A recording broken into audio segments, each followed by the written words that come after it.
No vídeo de hoje a gente vai tirar a dúvida de muitas pessoas que a gente recebe, seja online ou offline. Como investir os primeiros R$1.000? E este vídeo foi feito com carinho especial, porque era o vídeo que eu gostaria de ter visto quando eu comecei a investir.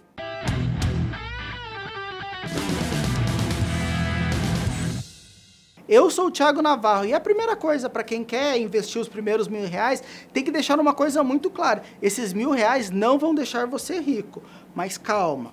Fique calmo que tudo vai dar certo. Esse é o primeiro passo que você está dando nos investimentos. E é o passo que eu gostaria que tivessem me mostrado quando eu comecei a investir. Dá uma olhada agora. Se você investir R$1.000 uma vez só, durante 20 anos, com uma taxa de juros de 10% ao ano, você vai ter depois dos 20 anos mais ou menos uns R$6.000. Ninguém é milionário com R$6.000. Mas se você investir R$1.000 todo mês, com a mesma taxa de juros de 10% ao ano durante 20 anos, você vai ter mais de R$700.000. Isso já faz uma grande diferença. Mas você deve estar pensando, pô, Thiago, eu não tenho R$1.000 para investir todo mês, tá? Mas pensa o seguinte, olha a terceira simulação aqui que eu vou colocar para você. Você investe os seus primeiros R$1.000 e depois você vai poupando R$300 todo mês. Depois dos 20 anos, com essa taxa de juros de 10% ao ano, você vai ter mais de R$200.000. Isso faz muita diferença. Por quê? Porque você não está colocando um dinheiro tão grande assim. Ah, R$300 faz diferença para mim. Ok, mas tem mês que você não vai colocar R$300. Você pode colocar 100. O importante é mostrar a magia dos juros compostos, que é você colocar um dinheiro a primeira vez e colocando aportes todo mês. Isso vai fazer a diferença para a sua aposentadoria e para o seu investimento no futuro. Ah, mas vai surgir, Thiago, eu vou colocar os R$1.000 na Magazine Luiza, porque o barbudo que aparece na propaganda sempre fala isso. Ó, tu pode até acertar, mas a chance de acontecer uma Magazine Luiza é muito baixa. Pensa em aprender, que é o que eu vou mostrar aqui, como você vai investir os seus R$1.000 sem fazer aposta. Investimento não é aposta, investimento é o dinheiro rendendo para você do trabalho que você teve todo mês. Mas você deve estar se perguntando, Thiago, mas você é garantido isso que você vai falar aqui? Em investimento nada é garantido. Só é garantido que você pode trabalhar mais, ganhar mais, poupar mais e estudar mais. Quanto mais você estudar, mais você investir em você, menores são os riscos de você perder dinheiro. Se você não estudar, o risco de você perder o seu dinheiro é muito alto. Então eu vou passar para vocês 2 livros que nessa carreira eu li que mudaram muito a mentalidade de como eu vejo investimentos. E você vê as pessoas que eu gosto, que falam sobre investimento ou que me ensinaram muito de investimento, também leram esses livros. Se você ler esse livro, você já vai começar com o pé direito nos seus investimentos e você não vai perder esses R$1.000 que você está investindo. O primeiro livro é o livro do Jeremy Siegel, Investindo em Ações para o Longo Prazo. E o segundo livro é O Jeito Warren Buffett de Investir. Assim você vai ter uma mentalidade do investidor para o longo prazo, pensando na sua aposentadoria, começando com esses primeiros R$1.000. Além de ler esses 2 livros que eu dei a sugestão para você, uma coisa que é bem importante é você investir e pagar o mínimo de taxa possível. As taxas que você vai pagar nos R$1.000 ou nos aportes que você vai fazer, se eles forem pequenos, podem fazer muita diferença se você pagar principalmente taxa de corretagem. Então abra a sua conta numa corretora que não cobre taxa de corretagem. A gente tem um vídeo aqui no canal, o card está aqui, a gente vai deixar na descrição do vídeo com 5 dicas para você escolher a sua corretora. Veja lá onde a gente explica como você vai escolher uma corretora segura financeiramente que não cobre grandes taxas, mas até para poupar um pouquinho o seu trabalho, mas é importante você ver o vídeo. Abra a sua taxa na corretora Clear ou lá no Banco Inter, onde você não vai pagar taxa nenhuma, mas tenha atenção, são corretoras que estão saudáveis financeiramente e lá nesse vídeo que a gente falou sobre a corretora, a gente explica porque essas corretoras são boas, então não esqueça de assistir. Agora vamos direto lá, como eu investiria os R$1.000. A primeira coisa que é uma premissa aqui para explicar para você isso, de você investir os seus primeiros R$1.000, é que você tem que ter uma reserva de emergência formada. Se você não tem uma reserva de emergência formada, para tudo, vai ver o vídeo que está aqui na descrição, onde a gente fala tudo sobre reserva de emergência e o card está aparecendo aqui na tela. Para você saber, reserva de emergência é importante, não faz menor sentido você investir sem ter uma reserva de emergência.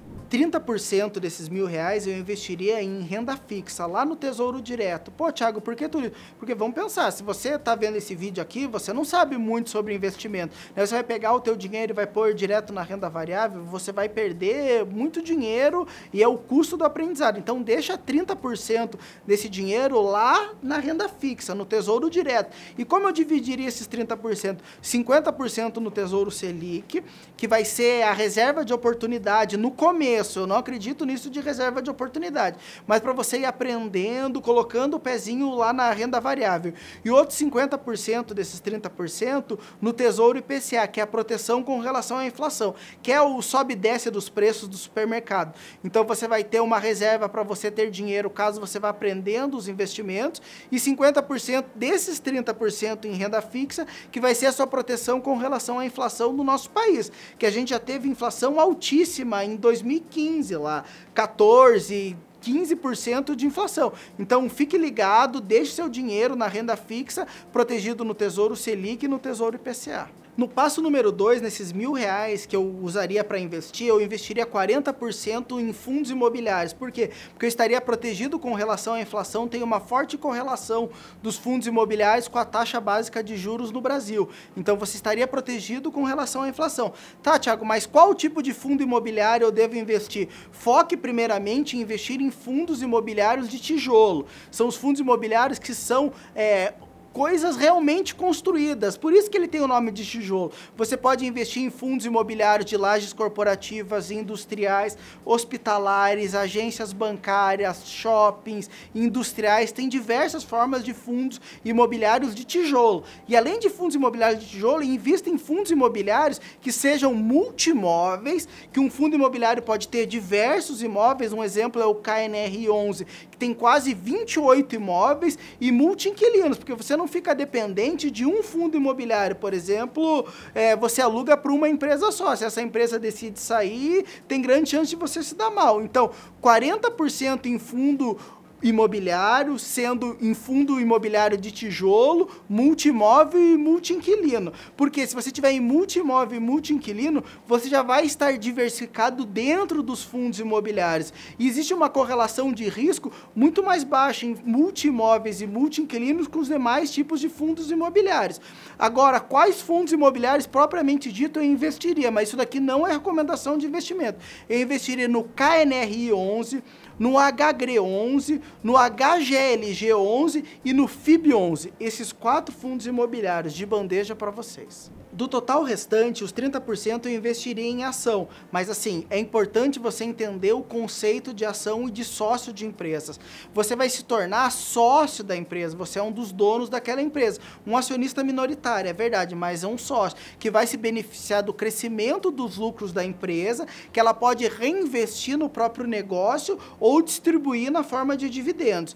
Empresas sérias que têm bons resultados, cuidam do acionista, dos funcionários, da comunidade, tendem a ter resultado muito melhor do que a taxa básica de juros, porque senão não faria sentido se a empresa não acreditasse nela mesma. Não faria sentido para a Lojas Renner abrir mais loja, ou para o Magazine Luiza investir no seu e-commerce, ou o Itaú, que tem muito dinheiro em caixa, comprar os 49,9% do que ele comprou da XP. Então eles pegam o dinheiro que eles recebem do lucro para a empresa crescer mais, e você, como um dos donos daquela empresa, vai receber o dinheiro com relação a isso. Então eles pegam o dinheiro que eles investiriam na renda fixa e investem na própria empresa. E a empresa crescendo, o lucro crescendo, você, como um dos sócios da empresa, também vai crescer o seu patrimônio. Por isso que investir em ações é tão bom. Mas preste atenção, você vai investir os seus primeiros R$ 1.000, não pode ir direto para ação.